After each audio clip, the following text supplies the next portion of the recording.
your best. We are live Sunday morning, week 2.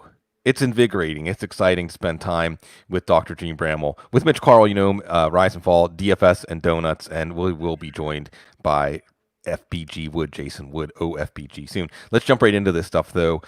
Gene, Chris Godwin, we know we're not going to see him this week. What are we looking at next week? Does the fact that he got back to practice in some fashion give us reassurance? Yeah, I think anytime you have a player that is still symptomatic 72 hours after we presume the injury occurred, we assume it happened on Sunday. There wasn't any indication that it happened between Sunday and him reporting to the facility on Wednesday. You worry that it's going to be a lingering situation. And that means multiple week absence. But there was really never much chance of him playing. They weren't going to return him to play 4 days into a protocol after he was symptomatic for at least 3. But yes, the fact that he was cleared to put on a helmet and shoulder pads and do some measure of strenuous exercise, wasn't clear whether or not he actually did any individual drills or not. But to get him on the field at all suggests that his symptoms had progressed well enough to allow him to do something on the field. So that doesn't mean he's going to be back next week, but it's a good sign that we're going to see him ramp up his practice participation, assuming all goes well through the early part of next week. Mitch, the Panthers did not record a hit on the quarterback last week. Tom Brady's going to look younger this week. Tom Brady, actually, the deep ball was good. Mike Evans is a smash. I think you have to set your lineup with at least one Buccaneer. But you got Scotty Miller, you got O.J. Howard, you've got Ronald Jones, you got Tom Brady. What's our angle on Tampa in this game? And do you agree with my assessment? Yeah, in DFS purposes, and for anybody who's like, who is this guy? I'm primarily a DFS player, and I provide DFS content. So my take for today is, grab the low price Scotty Miller on both FanDuel and DraftKings. And I don't know if a lot of people know this. If they did not see it, they might not know it, but he dropped a deep pass in that game that could have gone for some chunk yardage. Would have been really nice. Would have caught 6 out of 6 targets. He looked pretty good in his first game there. And Tom Brady praised him as well. So I don't know if they have some type of little chemistry going, but I really, really like Scotty Miller this week. I'm actually not totally on Mike Evans this week, and I know that's probably going to be one of those things that's going to bite me in the butt. It seems like a Mike Evans, $183 touchdown game. He has like 2 of those per year. And if the 1 week I say I'm not on him, he's probably going to be going big in the red zone this week. So I'm actually jumping on Gronkowski a little bit. I think, bounce back. I don't know if he can handle that. You might hurt him. Yeah, who knows? I mean, listen, even if it's just 3-4 catches, 20 yards and 2 touchdowns, I'll be so happy with that, on especially a site like FanDuel. And I believe DraftKings actually lowered his price this week. So I'm there, but I'm not on Evans. And I am on the rest of the offensive pieces. And I think there's game stacking appeal. I like the opportunity to potentially run it back with someone like DJ Moore, maybe try to get off Robbie Anderson a little bit, besides the 75-yard touchdown catch, which truly could happen any given week. I think that DJ Moore is still going to be the alpha in the receiving core. So that's where I am this week. It's going to be a lot of scoring for Tampa. We'll see about Carolina. Actually, Teddy Bridgewater hanging up that ball to Robbie Anderson allowed that to become a long touchdown because the DB went for the interception instead of tackle. Gene, and welcome to OFBG, Jason Wood. And we're going to start with the Eagles. But Gene, first, any hesitation on Lane Johnson or Miles Sanders this week? No, I think they both returned to full practice. The Eagles seem to be rightly at this point cautious to have brought them back slowly. Lane Johnson really never had a chance to play last week. Just the toughness of offensive linemen give him a chance to try to do that through a very recent ankle surgery. Miles Sanders, full practice.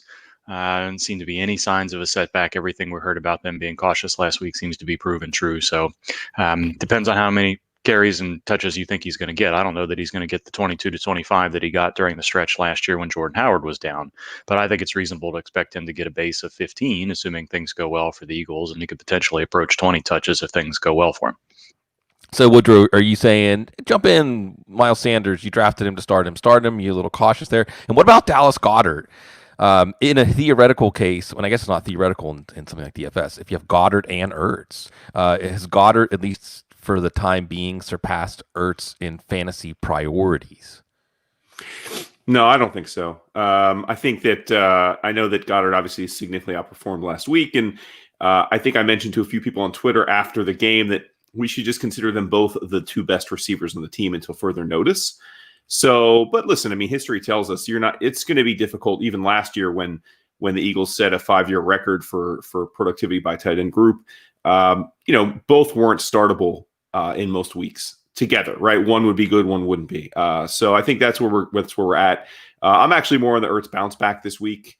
There's no magic formula that suddenly said Goddard greater than Ertz. I think either in terms of how the teams perceive them, how the coaches perceive them, how Wentz perceives them. Ertz is Wentz's best friend. When they used to travel for games and room up, they were roommates. I just don't see that as likely. Now, if you're asking me, do I think Goddard is viable versus a litany of other boom bust tight end ones in the 10 through 12 ranking? Yeah, of course he is. Of course he is, especially in good matchups. So if you have to start Goddard, I have no issue with that, but I absolutely wouldn't bench Ertz over Goddard or feel better about having Goddard than Ertz. No way. Gene, Tyron Smith, Dallas, breakdown. Is the fact that it's a game time decision something we should be giving pause to when we think of our Dallas options, even if Smith plays? Probably not. I haven't watched Smith's status close enough to know, but he's dealt with neck and back issues and disc concerns before and played through them. It's a little bit concerning that whatever this flare up seems to have happened middle of the week. But no, I don't think so. I think the Cowboys have enough weapons around them. The offensive line they can cobble together is reasonable enough to protect Prescott, and Elliott and company didn't seem to have too much difficulty last week while they were dealing with some issues. So I wouldn't expect that to be the case this week. Mitch, Dallas, Atlanta looks like the highest scoring game of the week.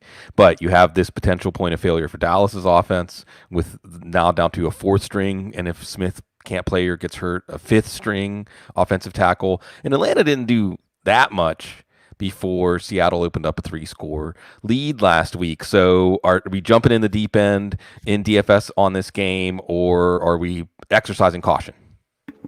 That's a great way to phrase it. And I feel like my answer is it's a trap answer, right? Like, yeah, you're darned if you do, you're darned if you don't this week with this spot. It's a tough position to be in for DFSers, but I want to circle back to something we discussed in week one is that 76% of the Million Maker winners over the last 2 years, and last week included, the quarterback came from a top 5 implied team total. So that puts an interesting spin on a player like Dak Prescott this week. And, he has so many weapons, both passing and running game. Is he somebody that you could potentially run out there, as they call it, naked QB? And it's not what you think. It just means you basically are running out Dak Prescott without a stacked wide receiver or a stacked tight end. And I think that this could be a play where you can say, you know what, I believe in the Cowboys offense. I believe they're going to score touchdowns. And this week I'm going to roll out Dak and not stack him with his wide receivers. I think that if you do stack them though, there's 2 clear plays. It's Amari Cooper, and you can roll out CeeDee Lamb at a cheaper price point on a site like DraftKings. I believe he's 4.5K. It's a delicious price over there. I really like that. And you could try, Calvin Ridley back out there. You can, throw out Julio Jones, Hayden Hurst. I think this is just too lucrative of a spot where you're giving up too much opportunity. It's like, what's the opportunity cost? If you're, foregoing this spot, is there another game that you have this type of game stacking appeal? And if you do, well, then the opportunity cost isn't that great to give it up because there's still great opportunity elsewhere. This week, I feel like this is the spot.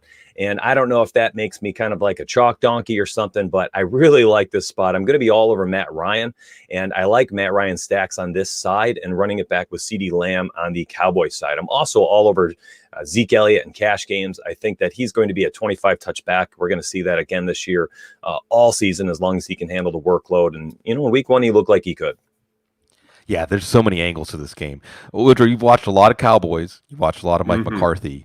Can we chalk up week one to the Rams' defense is underrated? They got a Terrence Steele in there. This is still going to be a top offense. Or are we a little bit worried about not just this week, but our season-long upside outlook for the Cowboys offense after the unveil of the McCarthy Cowboys? Right. This gets back to something you just talked about with Dr. Gene. I think one of the failings we have as an industry continues to be our inability to properly assess changes to offensive line and how they flow through. Like, we're very good now. And Mitch, you and your DFS guys, you're great at that. Like, when there's a change at the defensive backfield, you're great at figuring out, which defensive backs shadow receivers and how that plays through. But I just think in terms of offensive line, we're of two camps. Either, don't worry about it, it'll be fine, or, oh, no, we have to downgrade everybody. But there's not a lot of nuance in figuring out, get rid of Tyron Smith, put in Steele equals what percentage discount, right? We're terrible at it. And there's a lot of reasons for that, which we don't have the time to get into. I'm not blaming anybody. I think it's very hard when you're talking about a cohesive unit versus a single player, what it's like when a part of that unit is gone. I guess that's a long-winded way of saying, Sig, I'm more frightened about Dallas than I guess my co-hosts are. I went into this. I actually have money on the line. I think Dallas was my pick to win the Super Bowl. I fully expect them to win the NFC East relatively easily, and this is coming from an Eagles fan.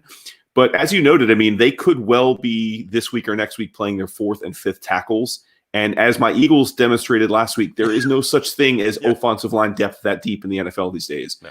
So I'm a little frightened. Put it this way, I agree with everything that Mitch said about DFS, and I do have a lot of Cowboys exposure in my cash lineups.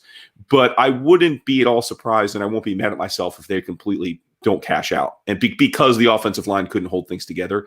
Now, that said, I think over the course of the season, there's no reason to think that the offensive line doesn't get right. I think they're hopeful that Lyle Collins, their right tackle, is back after the minimum or 3 or 4 week stay on IR, and it looks like Tyron will be fine, I think, in a week or two. So I think they'll be fine season long. But this week, I have a little bit of fear that. There's the fear of missing out, which is why I'm not going to avoid them. But there's also the fear that, like, in giving into that, I may be giving up some cash lineup money. Yeah, there should totally be a DFS fear of missing out column every week. Like, here are the players that if you shouldn't play, but it's okay if you feel like you should and you're scared. That's the right move. Gene, real quick, any worry, or I do the DEF CON thing, right? Is Amari Cooper on like DEF CON 4.9 or 4.8 that we're at week 2 and the coach is already having to reassure us that he's going to play? Yeah, I think we went through this most of last year, and he had a fine year. Until we see him miss practice in a significant amount or not get his usual snap count or target count, I think we can trust that he'll be able to be productive on a week-to-week basis. Yeah, so many different angles to that. I could see Todd Gurley getting 25 or 30 carries with Van Der Esch out, and Atlanta being content to do that. I could see the other thing is watching Dallas and the Rams last week. You can just see how much help the offensive coordinator gives Jared Goff. Like, basically walks him right up to the play, and the play makes things easy for him. And Dak Prescott was kind of on his own, although again some of that a function of the offensive line. Gene. Philip Lindsay, now we're hearing this morning, 2 to 4 weeks on the turf toe. Does this basically match what you expected to hear? Well, that's what Cecil told us on Thursday night. So there was some indication that it wasn't as severe as expected, but toes are difficult for running back. Cecil was saying, this is looking like it's going to be a 2-week situation, which should definitely color our opinion there. And then to hear that second opinion that he's had through the weekend, Lindsay's had, is concerning, makes you think that next week is pretty doubtful as well. And we'll see where it progresses from there. Mitch, which Steelers receiver against the Broncos secondary without A.J. Boye, or is it more than one? That's a great question. I really like Deontay Johnson this week purely because of the price point and only on DraftKings for the most point. I like him over there. I believe it's 4.5K. I think he's a fine cash option. Might be better suited for tournaments if you're looking at Paris Campbell in cash games at 4.5K for the Colts offense. And I think the issue and my concern there was having both Paris Campbell and Jonathan Taylor in my cash games on DraftKings. So I didn't want so much correlation of one offense without also having Phillip Rivers in there. So I'm going to likely roll with Jonathan Taylor in cash games and then roll Deontay Johnson in there at wide receiver instead of having both Paris Campbell and Jonathan Taylor. So long-winded answer would be Deontay Johnson would be my pick out of the Steelers offense. But to be honest, I'm not really on that game too much. And if you're having any exposure there, I think you're looking at a low probability of hitting their potential this week on both sides of the ball. Ooh. As a Steelers fan, I'll take umbrage to that, but it's all right. Steelers are back at home. Roethlisberger's looking good. Let's talk tight ends real quick. Gene, without Jack Doyle this week, and now they're saying it may be later, more than a week after this that Doyle returns. With his history, when are we thinking we're going to see Jack Doyle again? Yeah, I don't know. this is another situation where this year the extra piece of information we have is whether or not a team chooses to put a player on injured reserve. And if they're not doing that relatively early on, it's telling you that they think it's closer to 2 to 3 weeks than 4 to 6.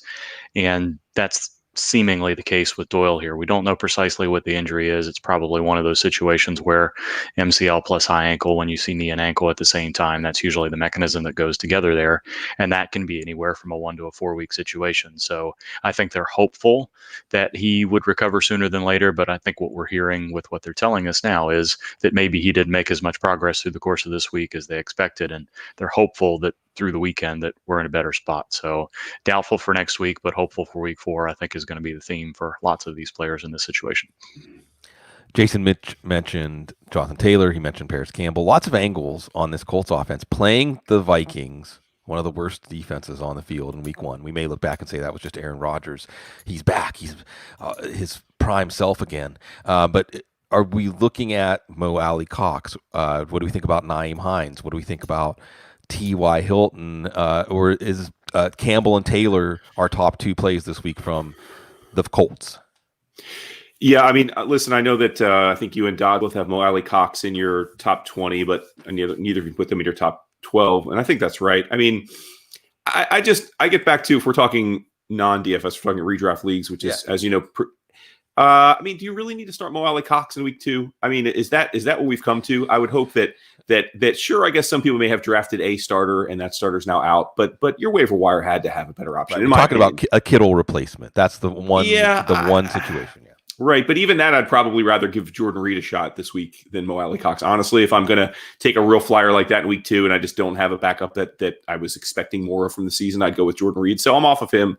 I could be proven wrong, but it's the Missouri thing again. Let me see Mo Alley Cox do something in the context of this offense. Totally fine with Jonathan Taylor. You know, you hate to see the way that Jonathan Taylor's opportunity opened up with Marlon Mack's injury, but you know, we are in the business of providing analysis after injury, and certainly we were all super excited about Jonathan Taylor and thought that he would be the lead back there much sooner than later anyway. So now the path is clear. I'm very much open to, and I think you were the first person that got me thinking this way in the preseason, that Nyheim Hines could be Austin Eckler this year, given Phillip Rivers' penchant for checkdowns. And certainly week 1 was at least in part support of that. I'm a little concerned that we had the Nyheim Hines touchdowns last week, and we may not see that most weeks. But I certainly have him in my flex spot in a number of leagues and PPR settings for sure.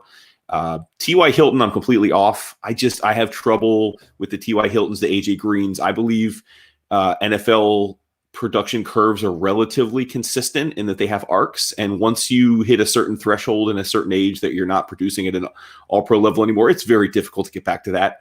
So I didn't view Hilton as fairly ranked in the preseason, and I don't own him a lot of places. If you have him, sure, I'd still have him in your lineup in a 3-receiver league. And I'm all over Paris Campbell. I have Campbell pretty much in. Unfortunately, I own a ton of Michael Thomas shares this year. Hopefully that doesn't bite me in the butt, but at least this week I had to make do with something else. And I'd say Paris Campbell is my replacement for him in at least 5 or 6 leagues. Mitch, who's the cheap tight end this week? Who you do your lineup build? Is it Chris Herndon? Is it Reed? Is it Alley Cox? Is none of the above? Somebody else? I like your question. I like that a lot. I was ready to talk about Paris Campbell and Jonathan Taylor, and you threw me a curveball, though. I appreciate it, though. Tight ends, I mean, there's a lot of them this week that you can really pay down for. And Logan Thomas. Logan Thomas is one of them I like there. He's so cheap on DraftKings, 3.6K. Chris Herndon, 3.4K. I like what Jason said about Jordan Reed at 2.6K. It's a very sharp take. And I'm right there with Jason. I think that is a fine DFS option. And I think that he might be potentially the lowest owned of those 3 cheap options this week.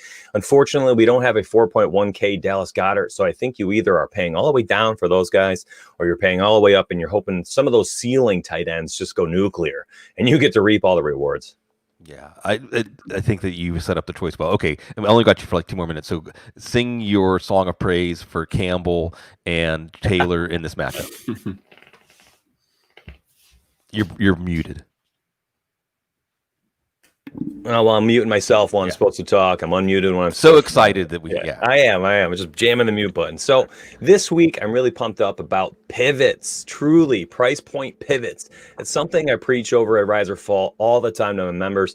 When you are playing DFS and you have high owned players and you have delicious price point pivots, just do it. Just do it, even if it's uncomfortable. And this week, we have them everywhere. And Jonathan Taylor, incredibly exciting. Everyone's so jazzed up about him, talked about him in the offseason. Now he has his opportunity. Oh, yeah, here's our chance. Let's go. JT for the victory.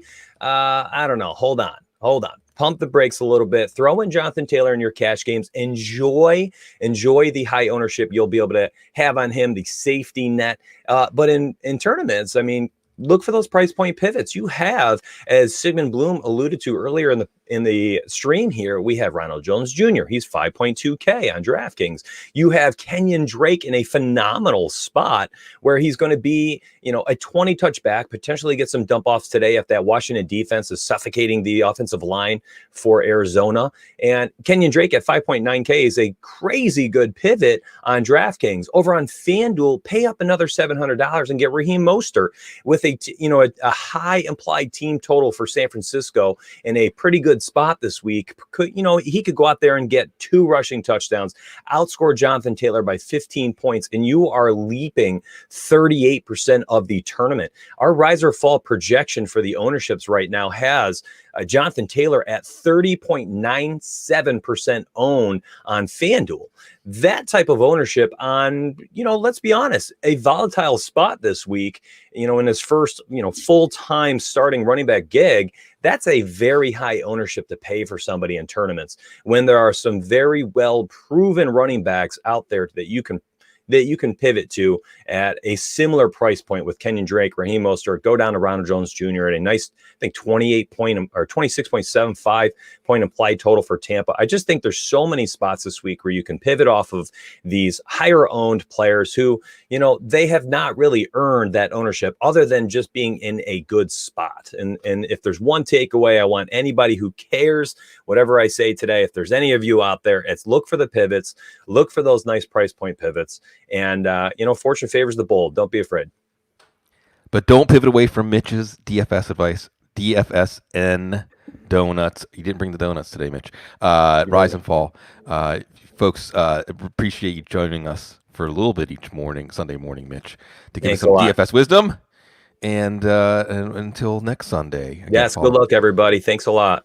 Take care, Mitch. Bye. All right. So let's talk Michael Thomas, Gene, because we now are in one of these situations where we're in the house of mirrors. Okay. Mm-hmm. It was a high ankle sprain. There was Adam Schefter saying there's hope that he could play. Well, he's not going to play Monday night. But then there was Tom Pelissero saying several weeks. Several has an eerie, open-ended nature to it. What's your spidey sense say, Gene? Well, there's always hope. We always hear about hope until a player misses a week, and then there's not so much hope anymore, right? Oh boy! I mean, truly, and I'm crying my coffee over here.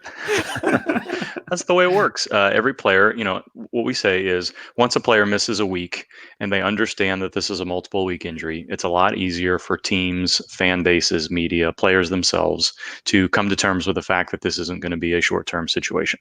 And high ankle injuries, it happened late in the game. Who knows if he'd been able to participate through that like Henry Ruggs did, like other players have in the past, or whether or not it was a pretty significant injury. Now we can, I'd like to use video to try to decide, was that a particularly violent mechanism? Does this have the more of the look of a 0 to 1 week injury, 1 to 2 week, or longer than that? And it can't. But high ankle injuries don't work that way. That particular area of the body, and it's not technically a joint, even though we call it the ankle, it's higher up in the leg.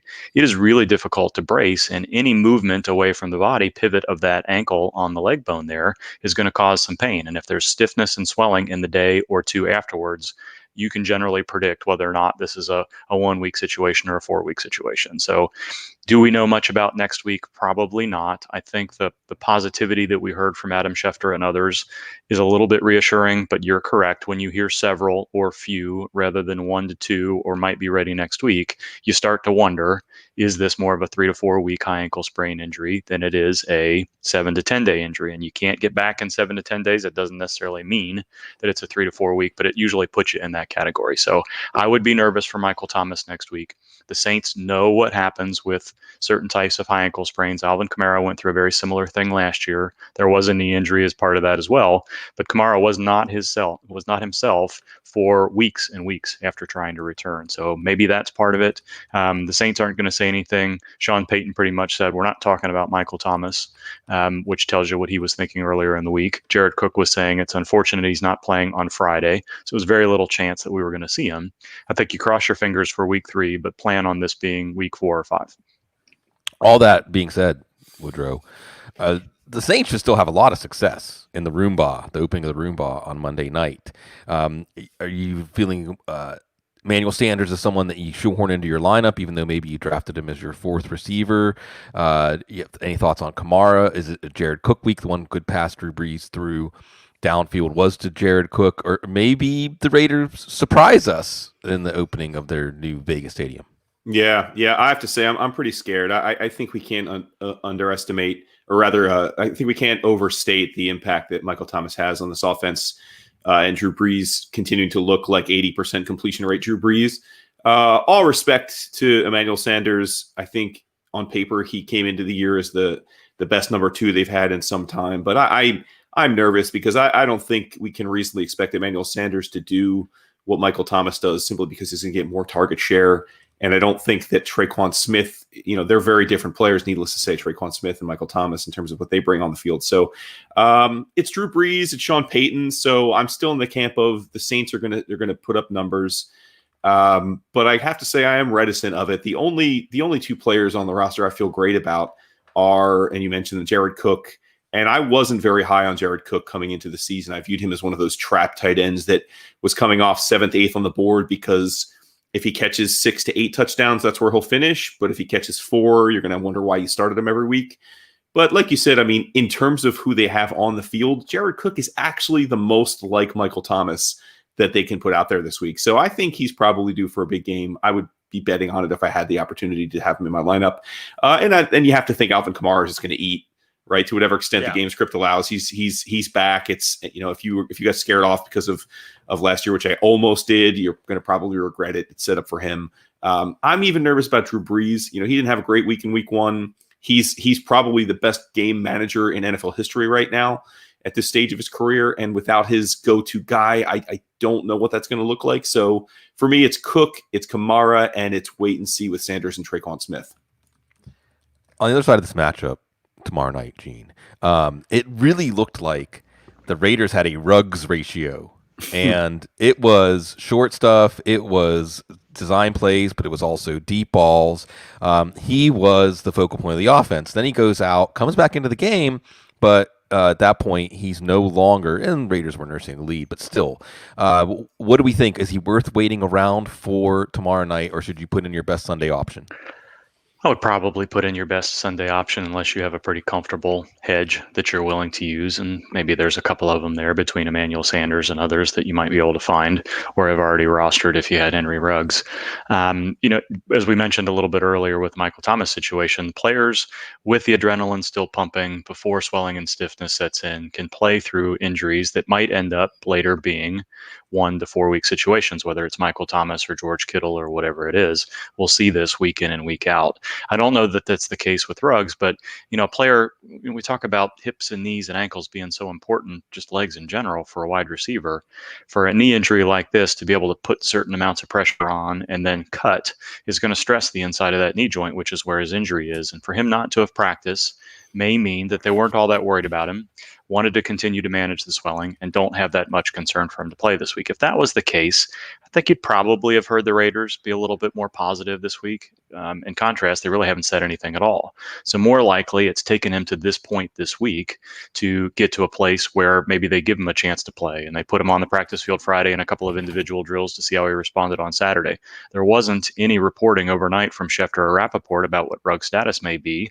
I don't know that we're going to hear anything before game time. So unless you have something reasonable to hedge Ruggs with, I would probably go with whatever you have today. There's no guarantee that even if he is active, that he's going to see more than a handful of targets, that he won't have an in-game aggravation. There's just too many unknowns here to trust him without a very, very viable option in place if you need it.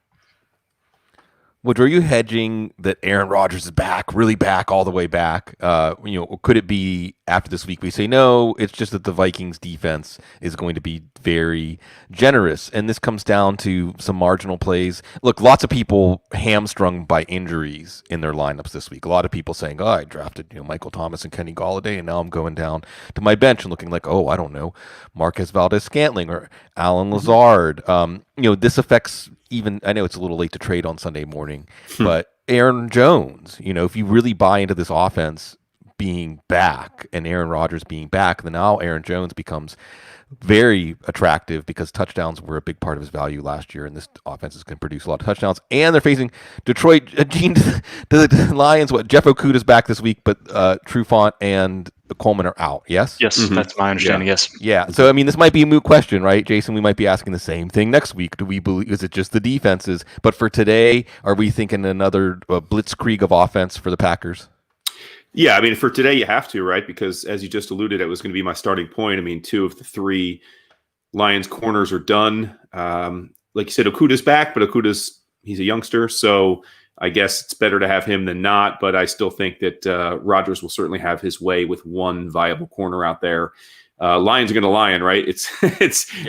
So I would be really surprised if suddenly the Packers went back into their turtle shell this week and were unproductive.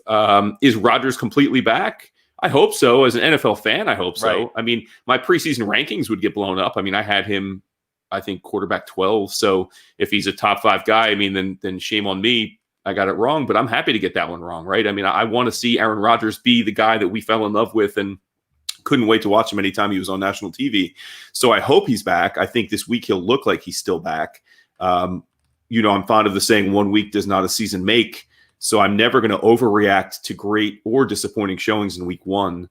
I'm always going to let 2 and 3 weeks go by to really sort of triangulate things. But if I drafted Aaron Rodgers, if I waited on quarterback, I'd be elated. Why wouldn't you be, right? He looked, there's this narrative going around that because they used a first round pick on a quarterback that somehow he's pissed off and that he's now motivated to be himself. I think that's ridiculous. I think a guy of his talent, if he needed to be angry at the front office to play at an elite level, that's absurd. That gets back to he should be on the couch somewhere working through his demons. But yeah, listen, I'm all in on him. I think Devontae Adams, the way that Julio Jones is already banged up and Michael Thomas is already out, right? It looks like at least through the first month or 2 of the season, Devontae could be the far away number 1 receiver. And I'm not yet sure what to do with Lazard and Valdez-Scantling. I am in that camp because of injuries that I'm starting one of them in some deeper leagues in a couple spots. And I basically am starting with everyone I had on my roster. They both had big weeks. I think that's unlikely. I think it's unlikely that both will have big weeks consistently, needless to say. But I certainly think that I'm excited to see which one emerges. I guess I'm leaning towards Valdez-Scantling because we all came into the preseason thinking Lazard was the guy, and he had an incredibly quiet preseason. And then suddenly Aaron Rodgers started coming out in public and telling people that how impressed he was with Valdez-Scantling, which was notable because Valdez-Scantling was the youngster that he beat up on the year before as being a disappointment. So I'm leaning that way. And then, I was the flag carrier the baton carrier for Aaron Jones in the preseason. I had him in my top 6 at the position. And so I'm continuing to be all in on him. I think he's going to have a phenomenal year. On the Detroit side of this one, Gene, real quick. Is Kenny Golladay now in that danger zone where he needs to practice for a week for reconditioning before we trust him? Matt Patricia is saying he's really close. Do we even care what he says? I generally think that's the case. Yeah, the really close, I don't know.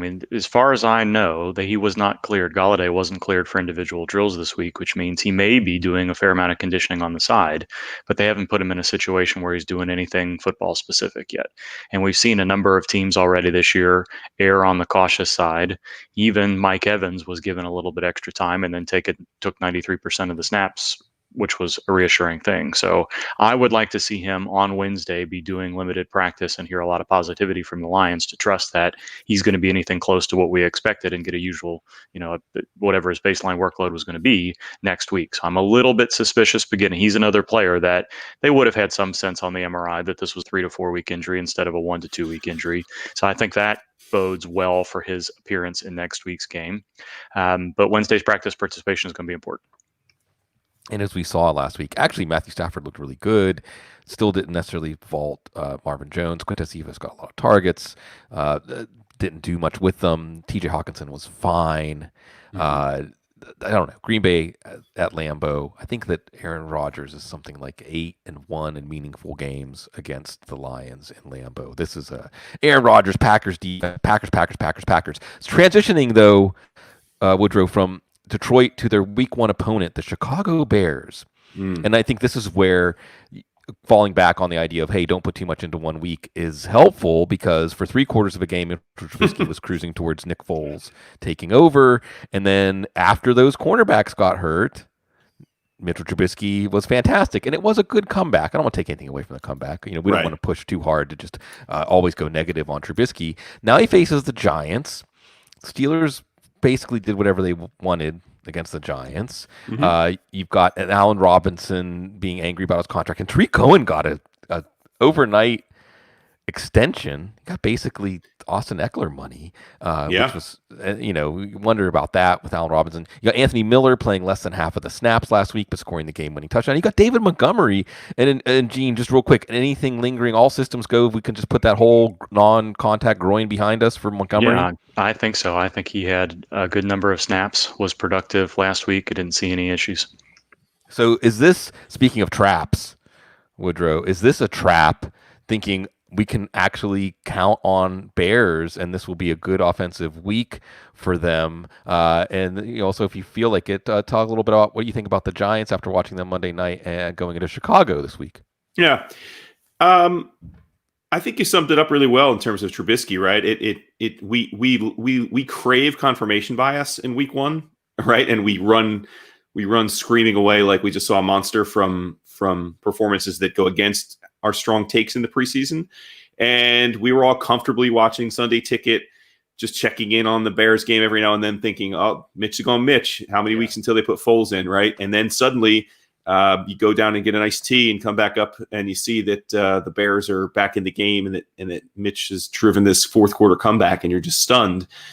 I think we know who Mitch Trubisky is, right? I think we understand the Bears do not have an excellent quarterback on their roster. They have 2 middling quarterbacks who, under the right game script, can run hot when they have the confidence to make the throws they need to make. I think Trubisky, we still should presume that he has his serious confidence issues. I think he makes good throws when they're there to make, when they're obvious and present. I think we haven't seen him under pressure make difficult throws, contested throws, and make smart decisions under duress. And until I see that, I'm going to presume that Mitch Trubisky is nothing more than a super flex league QB2 if you waited on your quarterback. So I have no interest in putting him into lineups. In terms of the supporting cast, as you noted, Tariq Cohen, I thought, was the guy that was on the outs, right? I thought they were just waiting for his contract to run out and they were going to replace him. And then they give him $9.5 million guaranteed, basically Kareem Hunt money, the same money that the Browns give Kareem Hunt, which tells me that they plan on using him for the next few years as a key piece of their offensive puzzle. Make of that what you will. I think he's fine. I don't think he's a particularly gifted player. Yes, he could catch 80 to 90 passes, and that's why he deserved to be a top 25 preseason running back in PPR formats, but he's not going to do much on the ground. And honestly, he's not going to do as much with those 90 catches as some other running backs like an Austin Eckler would. So not a huge Cohen fan, but the opportunity certainly appears to be there. In terms of David Montgomery, sure, right? I mean, David Montgomery, he was like one of those 3 or 4 running backs that we viewed as a first and second down option. Probably going to be low on opportunities for touchdowns and low on opportunities for receptions, which makes him hard. It gives him a very, very low ceiling in fantasy, and I think that's still the case, right? But that being said, in a world where very few running backs get more than 200 touches over the course of a season, he has value. He has value as a low end running back 2 or a high end running back 3, at least for now. So yeah, I'm fine with all that. I'm not excited by the Bears. I don't know that week 1 got me more excited than I was, but I also don't think they're a complete fire sale either. I didn't view them as must avoid like I did some other offenses. And then with the Giants, I think the most surprising thing about week 1 was, aside from Saquon Barkley absolutely crapping the bed, I think we can write that off at least one. There you have to go into this week assuming that was an anomaly, right? Now, if 2 of the first 3 weeks he struggled, then we're going to have a come on the show and totally reassess our views of him and the offense. But for now, I'm assuming it was just a strange anomaly, and he'll be back on track this week. But the thing that surprised me the most was Darius Slayton. I had wondered how their trio of receivers would play out from a snap count perspective. And although Slayton was the most productive last year, it largely came because Shepard and Tate were hurt.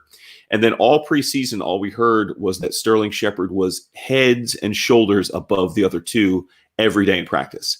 But when the bullets start flying, Darius Slayton was unstoppable. I mean, he looked incredible. And certainly Daniel Jones trusts him and they have great chemistry. So did we get that wrong? I mean, is Darius Slayton the guy that we should have all – because I think we all universally said Slayton is the 3rd guy that should be drafted.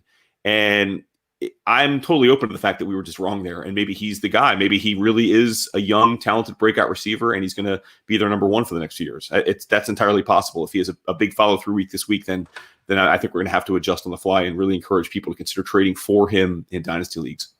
He has to be the top Giants receiver this week. I mean, in terms of lineup setting, DFS, what have you, Slayton. And maybe what we underestimated was Daniel Jones' willingness to just hang in there to throw that deep ball. And Slayton's going to get open. And we'll see. Robert Quinn's back this week for the Bears pass rush.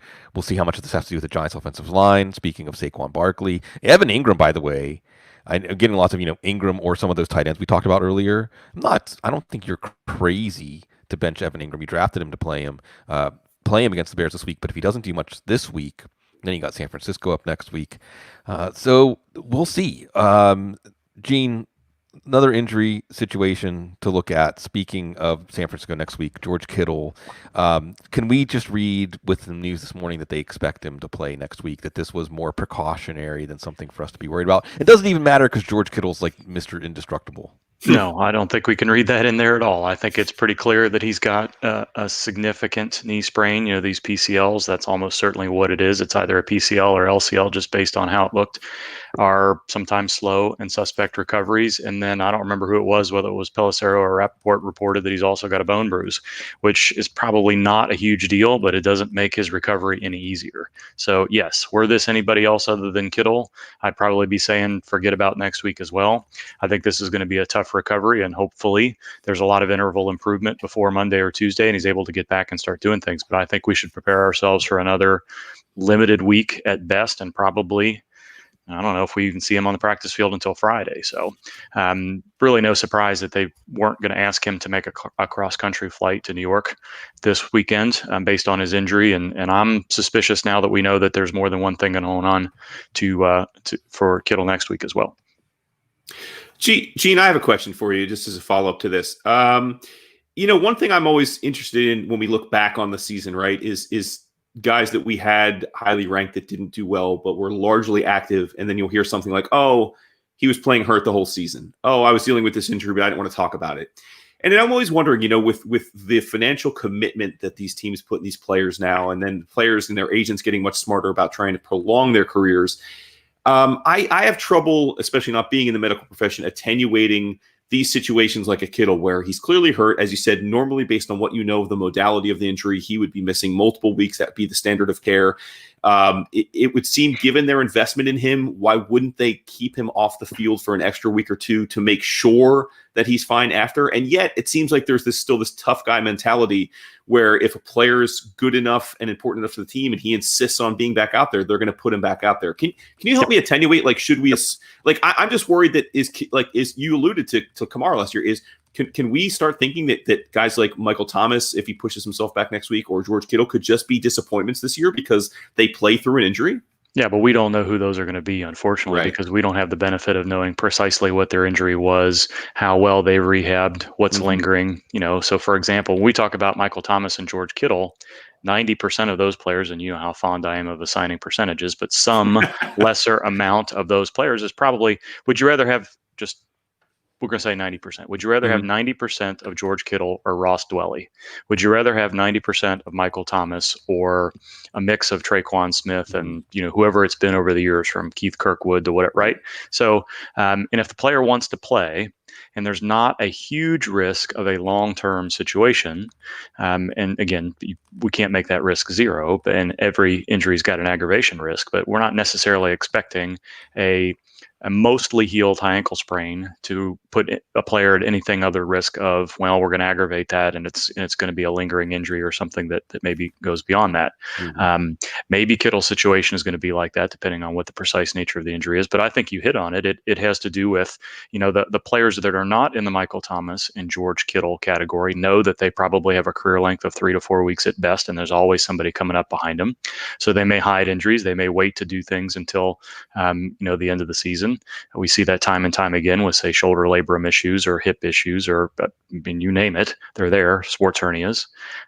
Whereas the higher profile guys that are in this to win championships and further their legacies stat wise, and the tough guy mentality, that's how they got to this point in the first place. You know, nobody that allows relatively minor pain and stiffness and suffering to limit them is going to make it to this point in their careers.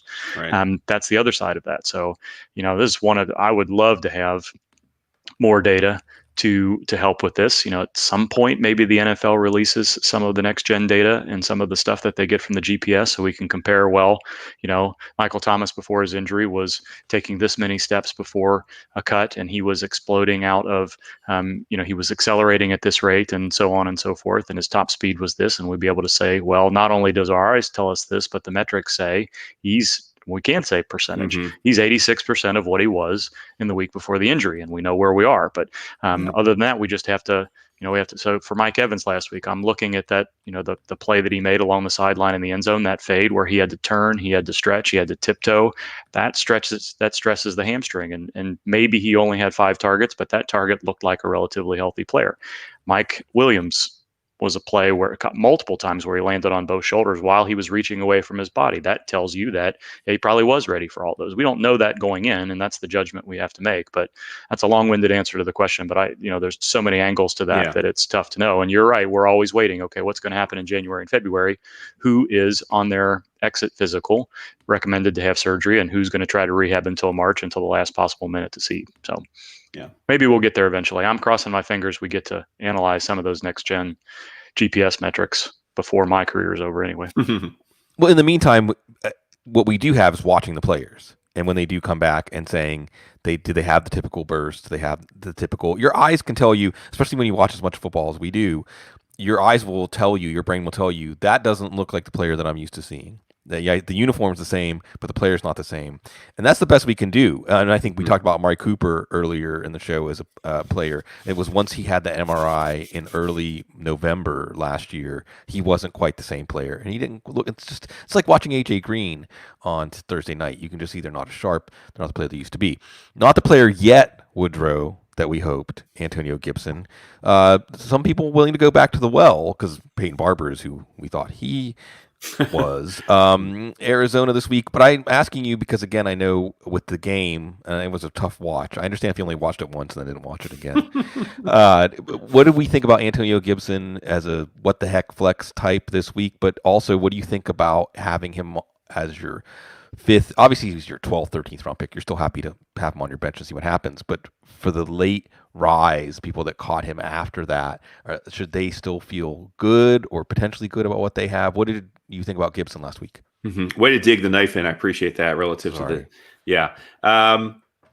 I wish I could give you some brilliant answer that that just unlocks the puzzle for all of our viewers. But listen, Antonio Gibson was someone I was actively telling people to fade until they cut Peterson. I mean, from my vantage, and I know we've been through this a million times now, the guy had 77 touches in his D1 college career. Now, I understand he scored 12 touchdowns on that, and that's why scouts were excited. And I don't in any way suggest he's not an incredibly explosive player. But I just have trouble understanding why someone that wasn't even close to a part-time contributor in college is suddenly going to be the secret weapon to make Washington a football team. I mean, we all, I think, presumes Washington to be one of the 5 worst offenses in football. Why suddenly, because they view Peterson as washed up and want to give him the shot, we just magically assume he's going to be great? I don't buy it. I don't buy it. I understand that he scored all those touchdowns, but if you look at Memphis' film, I mean, that system that wasn't an NFL system. I mean, he was basically an open field player. They got the ball in his hands, and it's like high school. Like, my kids play high school football. It's like he was good enough against certain teams that when he got the ball in his hands, he was able to break free and score touchdowns, and that's great. And I'm sure he'll do that occasionally in the NFL. But in terms of building an offense around him, which is what Ron Rivera and those guys were talking about, like, they were saying, just wait until we unveil him. Well, you unveiled him, and even though it was a win, I don't know that he was all that encouraging. So I think, despite the fact that they put up 27 points against my beloved Eagles, there's also the chance that the Eagles were just shook, have bad defense. We just don't know. So I need to see it. I think Gibson, people went crazy for Gibson after the Peterson cut. They overdrafted him in that last week, and they probably paid a lot for him in Fab if they had already drafted. I think they're more likely to regret and overspend than they're going to love having him on the roster. That's I'm going to stake that's my stance for now.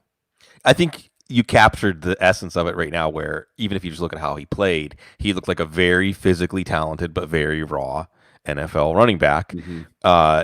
If he can get goal line carries that Peyton Barber got, then there's some hope there. But how much of that was, as you said, the Eagles it was an odd collapse. It was, like the food poisoning kicked in at halftime or something.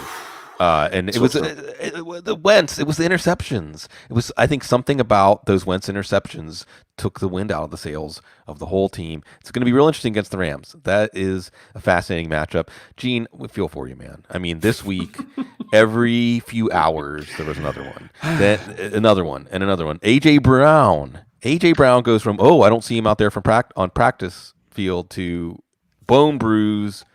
We don't know how long he's going to be out. What can you add to this picture?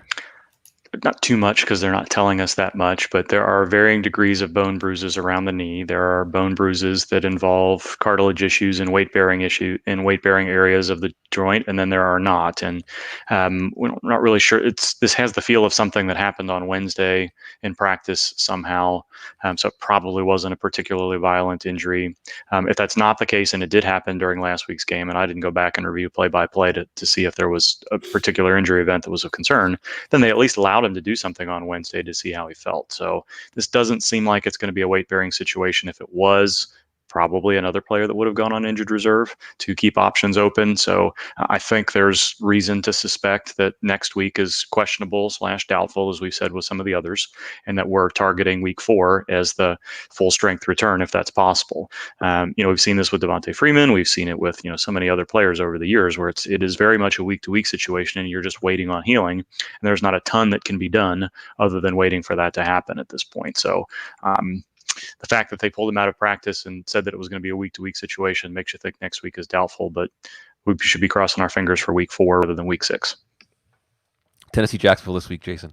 Corey Davis, maybe even undrafted in some leagues, certainly on benches in all of the other leagues.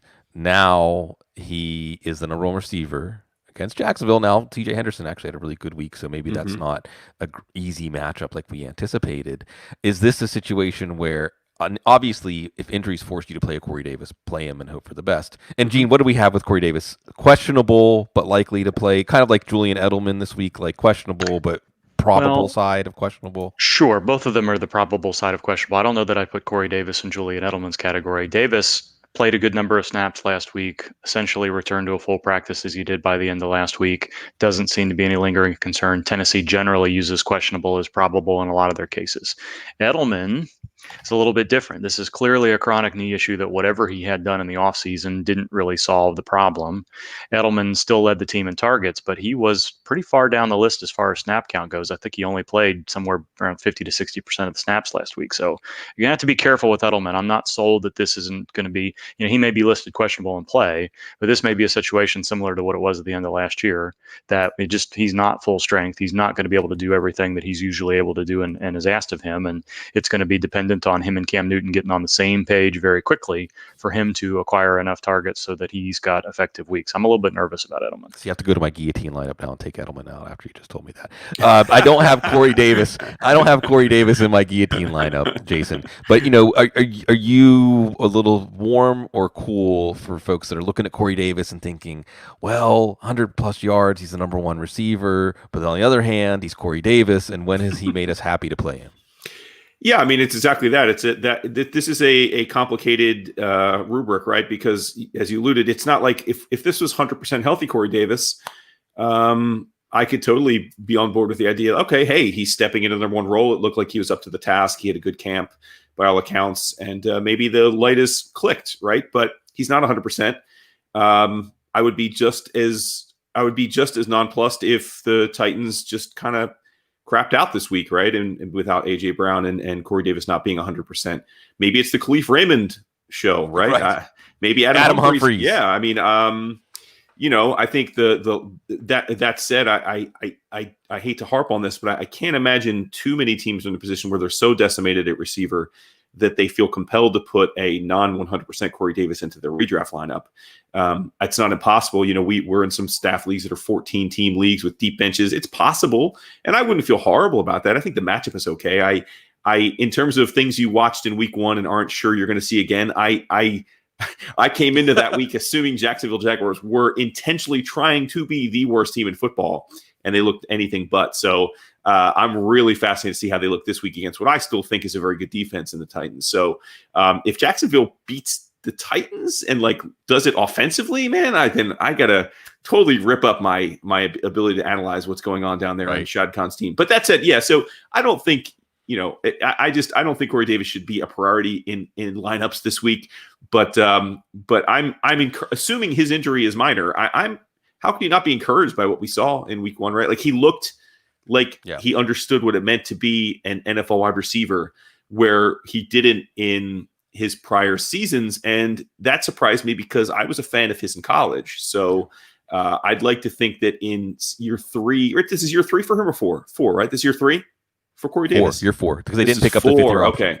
That's right. Okay. Because I was going to say it is not out of character for receivers to come seemingly out of nowhere and be relevant in year three, but year four, you're getting that's kind of a historical outlier. So yeah, it remains to be seen. I don't have a lot of exposure to Corey Davis. But I'm open to the idea that things have finally clicked for him. What about folks that have to decide about Sammy Watkins today in their lineup, Jason? Sure. I mean, why not? No, I mean, Sammy Watkins is incredibly talented too, and it's always just been injuries for him. So if he's out there playing snaps, he doesn't need 70 to 80% of the snaps to be productive. We've seen that. Clearly Mahomes trusts him, right? I mean, Sig, you and I both are on the Mecole Hardman train, hoping for that breakout. And I think that's still well within the realm of possibility as the season goes on. But at least in the way the Chiefs intend to run their season, it's clear that they still view Watkins as their number 2 behind Tyreek and maybe even a 1A in some respects. So yeah, why not? I have no issues with Watkins as long as he's healthy enough to suit up. Real fun Chargers Chiefs matchup. Well, maybe fun only if is it Tyrod Taylor. It's up to Tyrod Taylor whether to make that one fun or not.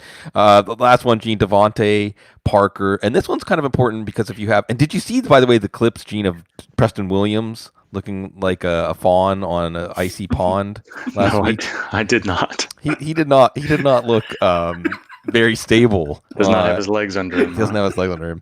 I'm picturing Bambi. Exactly. Do people even know Bambi anymore? Really sad. Disney movies are really, really sad, and I don't know why. But Gene, Devontae Parker, it's Buffalo, it's Tre'Davious White, but then if Parker's out, then Preston Williams, if you weren't already off of him. Some complicated calculus here. What do we know about the variable of Parker's status? I don't think it's too complicated to say I'll take Tre'Davious White over Bambi if that's the matchup that we're looking at. I am assuming that Devontae Parker's issue last week was an aggravation of his already injured hamstring. either way, we saw Denzel Mims last week after having an injury to the other leg. You're just not able to do much if you got both of them that are acting up on you. So even if it is the other leg, it's not exactly reassuring. It was good to see him make enough progress to be on the practice field to be considered a game time decision. But aggravated hamstring injuries take multiple weeks to recover. It's just a fact of the matter. And I would think that he's well to the doubtful side of questionable. If they put him out there, it was very early last week that he left the game and didn't come back. I don't know how you assume that he is going to get through this game and play 60, 70, 80% of the snaps without any setbacks if that's the case. If he is out there, how much is he going to see Tre'Davious White? What do we think of the Miami offense in general? Is Buffalo going to manage the clock in the same way they did against the Jets? I don't see a lot of upside in Parker, and you would think that Miami, knowing that we've already been through this once, would say, let's use this week as rest and recovery and reconditioning, see what you can do next Wednesday, and then prepare for you to play in week 3. I don't know if that's going to happen or not. There are many times where, even though I've said that this year it seems like teams are being a little bit more cautious in the early part of the season, we could see Parker on the field. The ceiling expectation is a sliver of his possibility this week, and I think he's much more likely to be inactive than get you 5 to 8 catches and a productive day. Parting shot here, Jason. One of your toughest decisions today, or a player that is perplexing you, or otherwise something that you're probably going to go back and look at right up until 1 p.m. Eastern to make your decision? At quarterback, I drafted Carson Wentz as my intended QB1 in quite a few leagues, including our staff league. And I think, I'm as I look at my alternatives, it's not like I like any of them particularly more.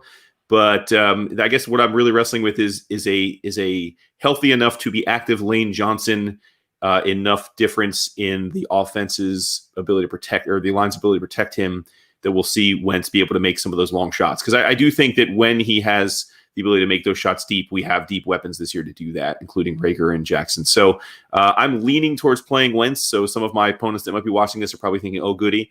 I'm like, after we sign off, I'm going to be relooking at all of my lineups with Wentz and deciding, do I want to swap in a Daniel Jones, a Jared Goff, right? Those are the kind of decisions I'm facing, and I'm not sure I'm going to have great comfort until I see the box scores are at the end of the weekend. Gene, how are you so good at fantasy football? 55 points, 2 players going in our Festival OG league. I'm not going to ask you any tough decisions. I should be asking you questions. Are